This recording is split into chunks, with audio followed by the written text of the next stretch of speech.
Assalamualaikum warahmatullahi wabarakatuh. Apa kabar anak-anakku?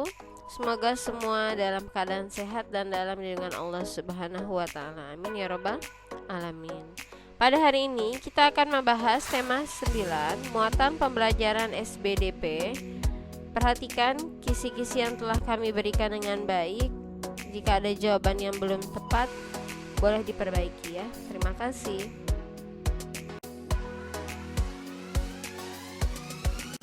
Muatan KD pada tema 9 yaitu KD 3.4 mengenai memahami karya seni rupa daerah. Disimak dengan baik ya.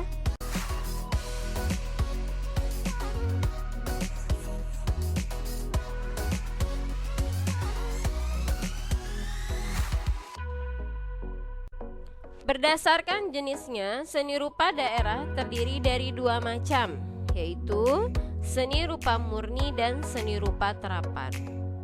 Seni rupa yang menghasilkan karya seni berupa hiasan disebut seni rupa murni. Contoh karya seni rupa murni adalah lukisan dan patung.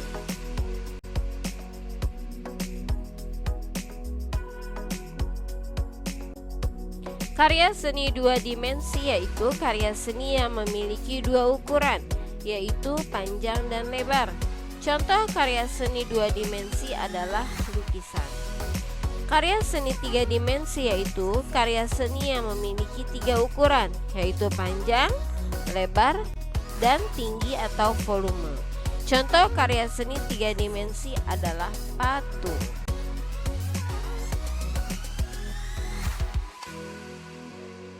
Seni rupa yang menghasilkan karya seni berupa benda pakai yang memiliki nilai fungsi selain memperhatikan unsur keindahan disebut seni rupa terapan. Contoh karya seni rupa terapan antara lain rumah adat, senjata tradisional, transportasi tradisional, dan seni kriya.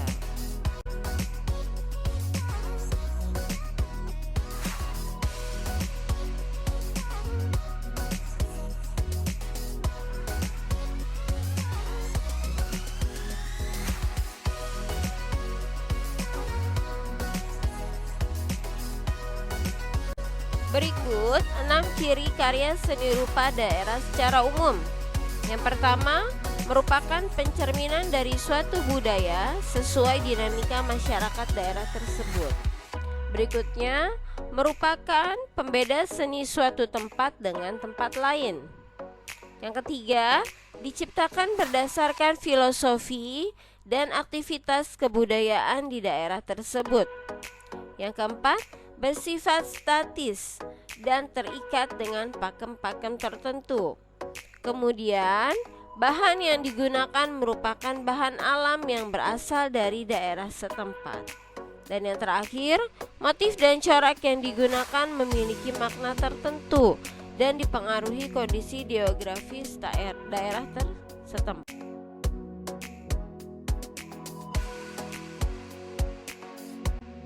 Karya seni rupa daerah memiliki fungsi secara individual dan sosial.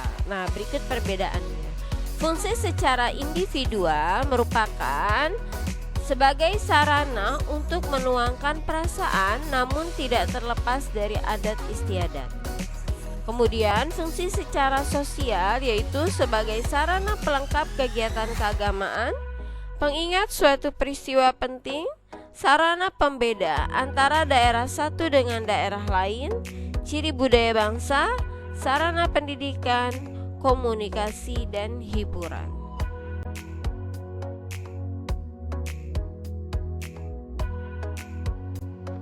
Salah satu contoh karya seni rupa daerah adalah kain tenun tapis.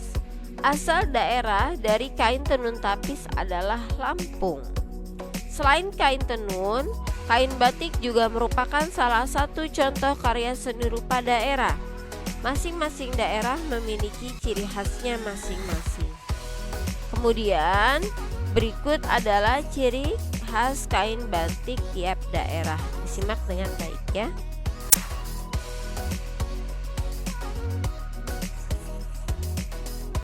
Berikut adalah 3 daerah dengan ciri khas kain batiknya.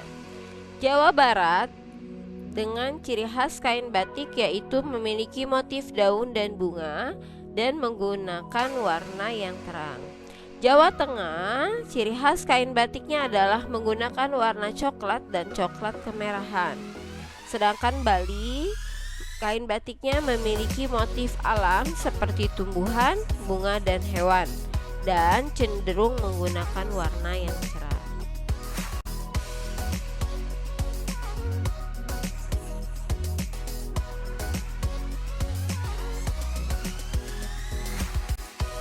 Faktor yang memengaruhi corak tradisional pada karya seni adalah latar belakang sejarah suatu wilayah. Kemudian, nomor selanjutnya, motif pada karya seni rupa daerah bersifat turun-temurun dan menyesuaikan dengan letak geografis daerah masing-masing. Contoh motif yang banyak digunakan pada masyarakat yang tinggal dekat dengan perairan adalah motif air, hewan laut, kapal, dan sebagainya.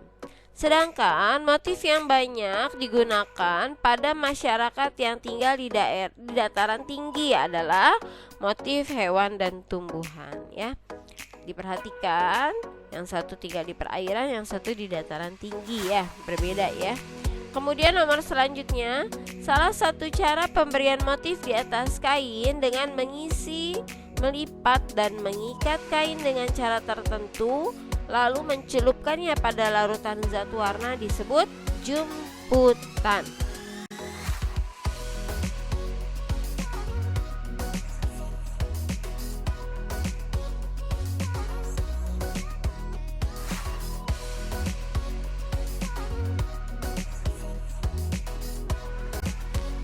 Nama lain dari batik jumputan adalah batik ikat celup. Terdapat dua teknik yang dilakukan untuk membuat batik jumputan, yaitu teknik lipat ikat dan teknik lipat jelujur. Teknik yang paling sering digunakan adalah teknik lipat ikat.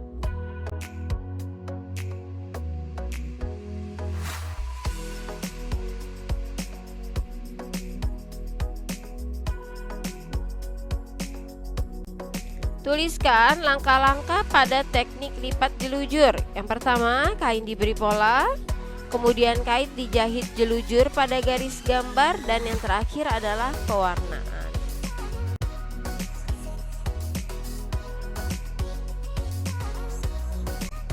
Selain membatik dengan teknik ikat celup, terdapat beberapa teknik membatik lainnya. Yang pertama yaitu teknik canting tulis, yaitu menghalangi masuknya warna dengan menutupinya menggunakan cairan malam melalui alat yang disebut dengan canting. Berikutnya teknik batik, teknik printing atau cap, yaitu cara membuat motif batik menggunakan canting cap.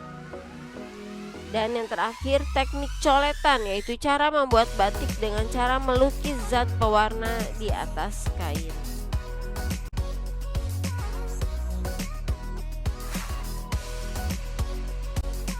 Batik yang dibuat dengan cara menggunakan lilin malam sebagai perintang disebut batik perintang.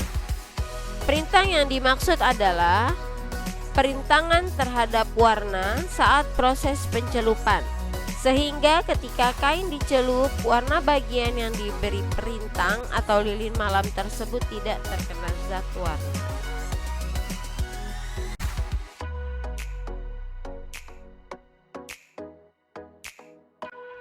Berikut merupakan alat-alat yang dibutuhkan untuk membuat batik jumputan. Yang pertama kain, yaitu fungsinya untuk media tempat motif batik akan dibuat. Berikutnya kelereng atau batu atau uang koin, yang fungsinya sebagai bahan pengisi untuk membantu terciptanya suatu motif. Alat yang ketiga adalah karet gelang atau tali kasur, yang fungsinya untuk mengikat bagian-bagian kain yang tidak ingin diberi warna. Alat yang berikutnya pewarna, fungsinya untuk memberi warna pada kain batik. Berikutnya panci, yang fungsinya untuk wadah saat proses pencelupan kain. Kemudian ember, yang fungsinya untuk wadah membilas kain setelah diberi pewarna. Wah, banyak juga ya alat-alatnya ya.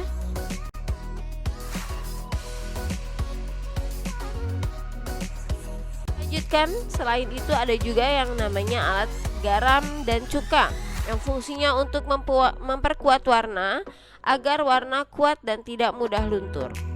Berikutnya pensil yang fungsinya untuk membuat desain hiasan ke kain atau bahan yang akan dicelup ke dalam zat pewarna.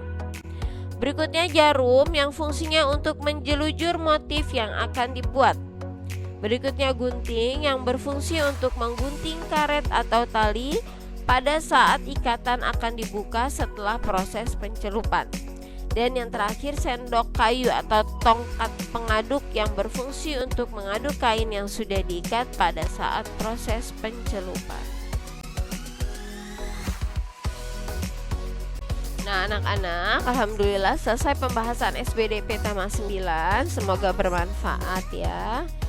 Jangan lupa jaga kesehatan, selalu rajin cuci tangan sebelum dan setelah melakukan kegiatan. Terima kasih. Wassalamualaikum warahmatullahi wabarakatuh. Bye.